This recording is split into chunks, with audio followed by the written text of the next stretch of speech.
Hey guys, so I was cleaning out my cupboard the other day and I came across this little treasure. This is the Galaxy S2 and I wanted to check it out here, see how it is in 2017.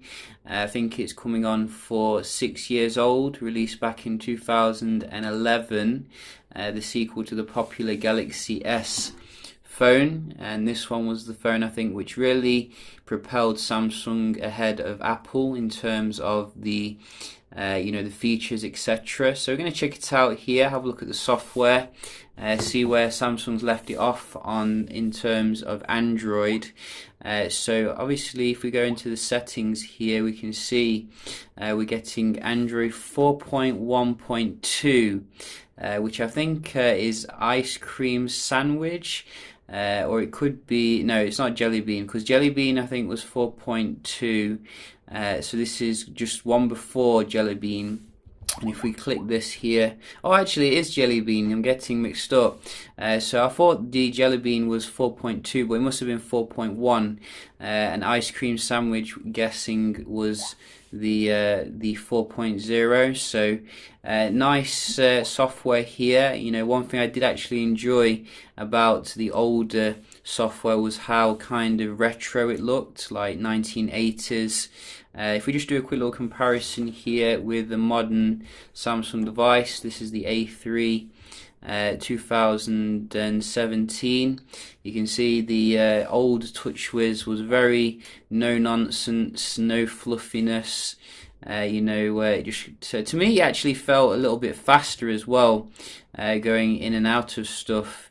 Like if we just go to about device here, you can see it just pops up straight away on the Samsung Galaxy S2, which is quite nice. We are missing some things that you would take for granted nowadays, though, in terms of the nice 3D touch kind of thing. If you did that on this one, you probably wouldn't have much, but you are actually getting still quite a lot of things which Samsung abandoned in later devices. For example, this pan thing which you can do, and I don't think I can do it on camera now, but there was also the air gestures as well, which I think came on with the Galaxy S3.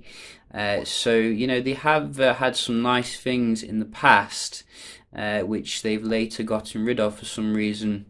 So let's just have a look at the camera UI here and see how it stacks up here. So you can see it is very like rudimentary here. Let's just get something to take a picture of. So did we have autofocus back then? I can't actually remember. So we did have autofocus, I think. Well, it's not quite as effective as what you're getting with your phase detection autofocus, but you can see generally it does focus, maybe, and takes the picture. I think this one had, look, you got another gesture here, which is very nice to do. I don't know if it will work, but you can see the sharpness of the picture here. Very nice and high quality. If we just go into the settings and see what else we got, so you can see we have exposure control here. I think it was 8 megapixel in terms of the megapixel. In terms of the video recording, you can just have a look. I think this was coming with full HD video recording, because the original Galaxy S came with 720p video recording, and you had nice settings here to change the white balance, etc. So it was very nice camera, this one. I think you can see we had quite a few filters as well to put on, which is good, and we did get a selfie cam there as well, which I don't think you got with the original Galaxy S, or I could be mistaken. So very functional, still in 2017, and you can see how responsive the actual phone still is. It's not laggy by any means.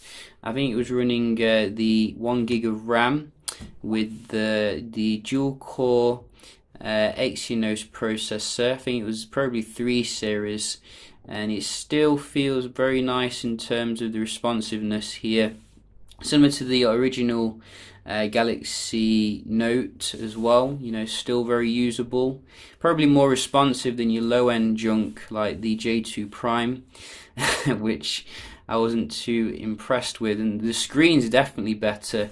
I think the screen was like the first with the Super AMOLED Plus technology, which I think Samsung abandoned for the HD AMOLED technology. Don't know what they have nowadays, but if we just compare here with a new generation device, it's not quite as bright. I think we have it on the max brightness here, but you know, it's not that bad. You know, not that bad at all. It feels very usable still.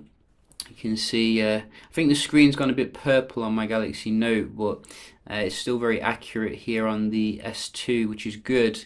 One area which is a little bit grim is the battery life, which doesn't last very long at all, probably like a couple of hours, and it also charges very slow. Like this took about 3 hours to just get to about 30%. I think that's what we're on now. So it doesn't show you, but basically that's what I think we're on.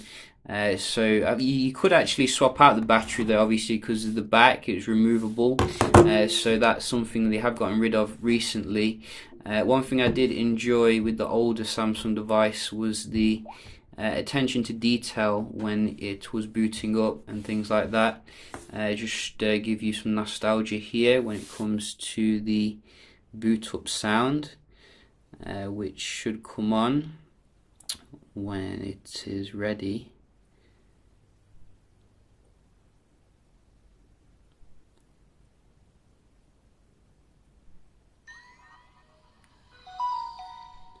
There you go. And nowadays Samsung's all boring and has gotten rid of its boot up sound. The last great one it had was with the S6, which I really did enjoy. Hopefully they'll bring it back for the S8, you know, but it's very remote possibility. So yeah, you know, I think you can see here still rocking in 2017 Galaxy S2, an old classic here.